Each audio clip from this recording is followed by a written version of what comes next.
How do the best companies retain top driver talent? On this episode of Driven Too Far, we're talking about what drivers really want. Hello, I'm Andrew Winkler with Chief Carriers, and this is Driven Too Far, the truth about trucking, a podcast that helps over-the-road truck drivers balance career and family. Welcome back to Driven Too Far. On today's episode, we're talking about one of the most controversial and most misunderstood topics in trucking, and that's driver retention. Everybody has an opinion about trucking, companies they work for, stuff like that. But we're going to take it a step further today. Instead of just going off people's opinion and gossip and things like that, we've actually got some surveys we're taking, and we're going to talk about the facts and how drivers really feel about trucking. Are drivers really that unhappy with trucking? I think that's a great question because it's always, it depends who you ask, when you ask, where you ask, and who the conversation's between. Is it a driver to a dispatcher, a driver to somebody in the company? Is it driver to driver? Are they really that unhappy, or is it just the way people talk to each other sometimes? And unfortunately, they like to complain a lot. But, are they truly that unhappy? How long have they been in the industry? If you're that unhappy, why do you stick with it? I think that's a great question. But we're looking at a recent survey today. It was actually a couple years ago, 2023, but it says that 51% of drivers are actually unhappy in the trucking industry. When we go back a few years before the pandemic and before the current market conditions as well, the satisfaction was higher. And when we talk to people that have only been in the industry 5 to 8 years, it was higher back then too. So what's happening is, unfortunately, we're kind of going in the wrong direction with driver satisfaction. So I want to get to the bottom of that today, and let's see what we can get figured out. I think we have to start with compensation, right?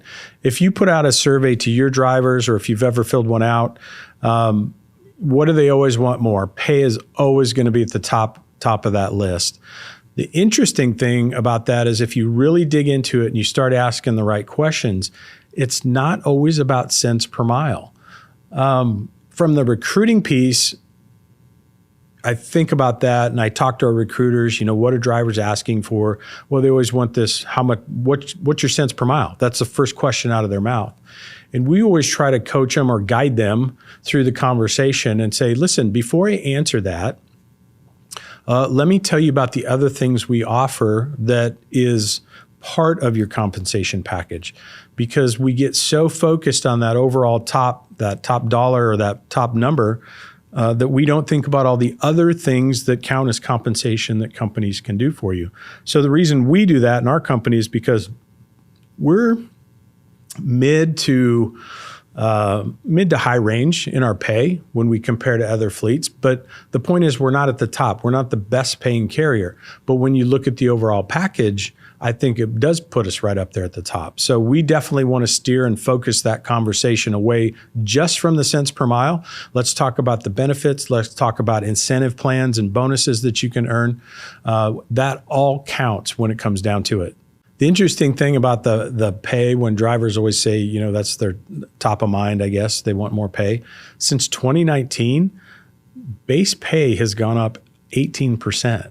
That's quite a bit for the industry. So it's not like the industry hasn't moved, but I do know that drivers, especially now, are feeling like, hey, I'm still making the same money I was last year, the year before. They just don't feel like the pay's moving up.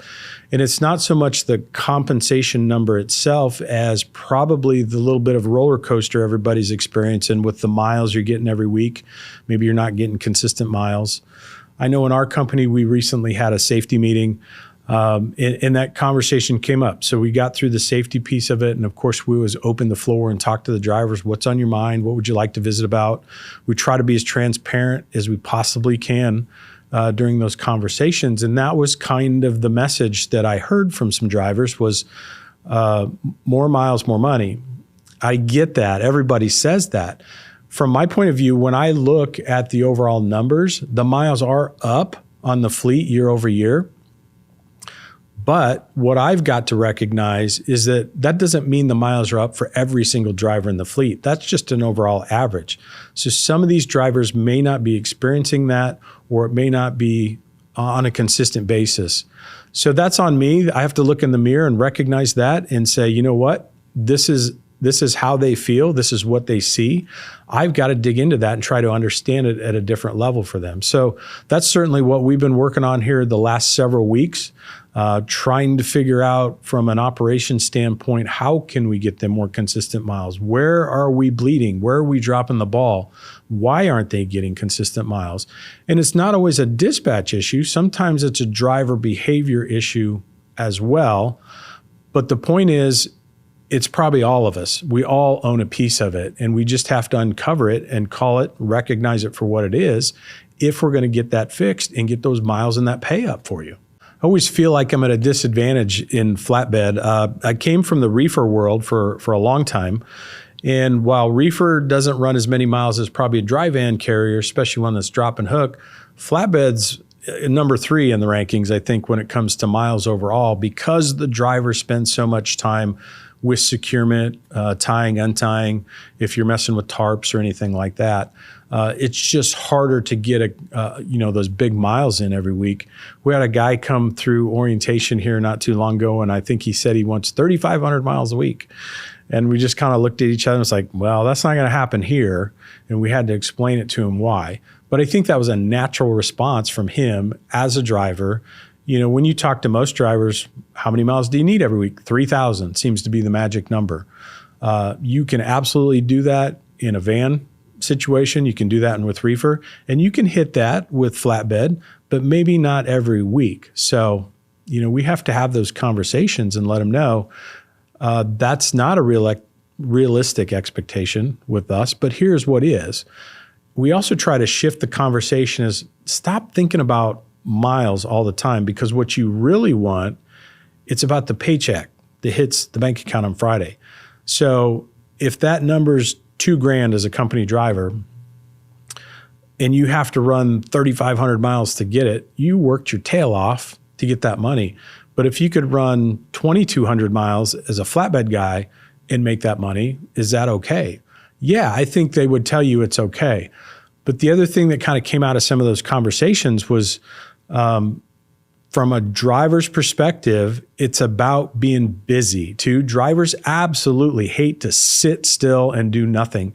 And I think that's natural for a lot of us. We feel like if we're not actively doing something, then we're not making money and we're just losing money, even though the paycheck at the end of the week is still good. It's just that feeling of sitting still that we can't get past. So that's something I had to recognize too, because when they bring that up, or if a driver brings that up to me, that's one of the conversations we have. It's like, look, we're hitting your income goals. This is what you said you needed to hit. It's, yeah, I know we are, but man, I just feel like I'm sitting too much or something like that. So it's more of a feeling for the drivers, and we do understand and recognize that as well. So pay's obviously the big one. What's number 2 in that survey? It was communication. And I got to say, I'm not surprised. And while we think we're good communicators and we've got all this technology to help us communicate, the reality is a lot of drivers still want that human connection, and we don't always give it to them. And I think that's what technology has done to us, right? Now, if you're new to trucking, you don't know any different. You don't know the days of standing in the truck stop at a payphone, hoping your dispatcher answers the phone, and you've got to call back, or you get it.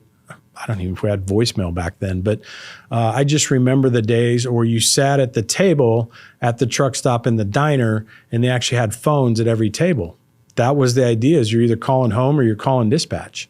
And by the way, we had something called check calls way back when, where the company expected you to call in by 7 o'clock every morning, tell them where you're at. We didn't have tracking. If you're hauling a reefer load, what's the temp on the reefer? And is everything okay? And are you on schedule? And that was our daily check call. That's how we communicated with dispatch back then. But nowadays, we are so connected, whether it be the devices in the truck or our cell phones or whatever. I think we just have this feeling that we want to be in the loop all the time. I want to know what's going on. And that's one of the things that we have to work on as dispatch or operations people too, is it really doesn't take that much more time to give the driver the why or the explanation or that just little bit more communication so they can see the whole picture. That's a habit that we have to figure out and get better on. So if I was in the driver's shoes, I would want the same thing, because I can really understand the overall mission better if you tell me and share the big picture with me of what we're trying to accomplish. Don't hold information back from me. Don't think that I don't need that. It just really helps me pull it all together, and then I can see your vision better as well. One of the other challenges that dispatch has, when you think about it today, there's still 4 generations of drivers out there moving freight up and down the interstate. So you think about the boomers, X's, Z's, millennials, whatever you want to call everybody, but each generation has a little bit different communication style and expectation. So while you master one as a dispatcher, maybe you're a millennial yourself sitting behind a desk and you're dispatching, and that's how you prefer to communicate, is through the computer, through text, something like that. Your phone's ringing over there because that's a boomer or an X that wants you to pick up the phone. They want to talk to you. They don't want messages and they don't want text. Just pick up the phone and talk to me and tell me what's going on. So that's something else in the communication piece that we could get better at too. And I think that's why that ended up number 2 on the survey as a driver's biggest concern, was the communication needs to be better. And it does. Retention is really a culture issue to me. And I've probably said this in multiple episodes as we've talked about different things in creating a culture where drivers want to work, because that's really what you're trying to do. And like I just said, there's 4 different generations of driver out there. So this can be, it's not easy. I'm telling you, when you think you got it going on, you realize you don't. You miss something. It's not what you thought. But the reality is, if you just take care of the people, you create the culture you would want to work in. That's really what you're striving for. And I think sometimes you even get to the point where, maybe pay isn't truly the most important thing. Sometimes you could find people would be willing to work for a little less money for a thriving culture or a place where they feel like part of the team. I know that's certainly what we've worked on over the years. When you hear me talk about best fleets to drive for, or this last year, TCA came out with the Elite Fleet program, that's kind of what they're measuring. They're really measuring. So if I was a driver and I was looking for a job right now and I want to find a top culture in transportation and trucking, those are the 2 places I would go. I would go to bestfleetstodrivefor.com. They list the top 20 carriers every year. They're exposing the carriers that are doing it right. They're out there and their overall programs are designed for the drivers. They may not be the top pay in the industry, but everything else they do as a package, it's top notch. And that's why they're being recognized on a national level as one of the top 20 carriers in the whole, not only the United States, but Canada as well. So they say top 20 in North America. Now, the Truckload Carriers Association came out with a similar program this last year. They called it Elite Fleets. Same kind of process. We go through all this stuff in the background and we have to answer these questionnaires and surveys and tell them all about how we do everything in our business. And they basically benchmark us and rank us, and they spit out, you had to meet a certain criteria to be recognized as an elite fleet. And we, again, were one of 47 carriers across North America, US and Canada, that was recognized. So when you're really looking for a carrier that is focused on drivers and culture and building it right, man, that's exactly where I would start, is one of those 2 places. Either go to bestfleetstodrivefor.com or truckload.org is the TCA's website too, and you could get more information there about who those carriers are. So when we look back at the survey, we hit the top 3 today. We were talking about driver pay, communication, and culture. Those are the 3 big things that drivers are looking for most out there. When you think about culture and you think about pay, again, it doesn't mean they have to be top pay, but I think this is why those small to medium-sized carriers as well can be so attractive to drivers, because you don't lose the communication piece as much as the big guys That's just my opinion, or my perception of how it works. I just think the bigger you get, the more apt you are to lose that communication side of it. So if that's something that's important to you, keep that in mind as well. Of course, they want modern, safe equipment. They like transparency, a lot of communication. We said that, but the transparency is a big one too. And that's part of the communication is tell me what's going on. I think more than ever, people just want to understand and they want to be a part of it. So there's nothing wrong with that. Once in a while, you still run into these old school carriers that, they don't treat drivers right. They don't tell them nothing. You don't need to know that. Just mind your own business and do what I tell you to do. That's not today's world. That's not where we're at. So just like this podcast, we focus on transparency at our company, and there's other carriers out there that do the same, and they work really hard at it. So if you don't know, ask. I'm going to say that most good carriers today, they're willing to share more stuff with you. You just need to ask the right questions. Be curious. Then there's always the opportunities for growth and development. Those are some of the other things on the survey that were out there. Especially the younger generations, I think, when it comes to that growth and development, they really want to see the career path. Hey, I may not want to drive a truck my whole life, or maybe I love driving truck, but I don't want to be a company driver my whole life. What options, what opportunities are there for me here at this company? And if that's where they're at, if that's how they think, if you don't share that stuff or you don't have that stuff penciled out, they're probably going to go to another carrier that does. So I think that's really important. If there's any dispatchers, safety guys or gals, or any trucking execs out there listening, make sure you have some kind of visible career path for those drivers to see. And make sure when you're doing your reviews and things like that, you're having those conversations. That's really important to them.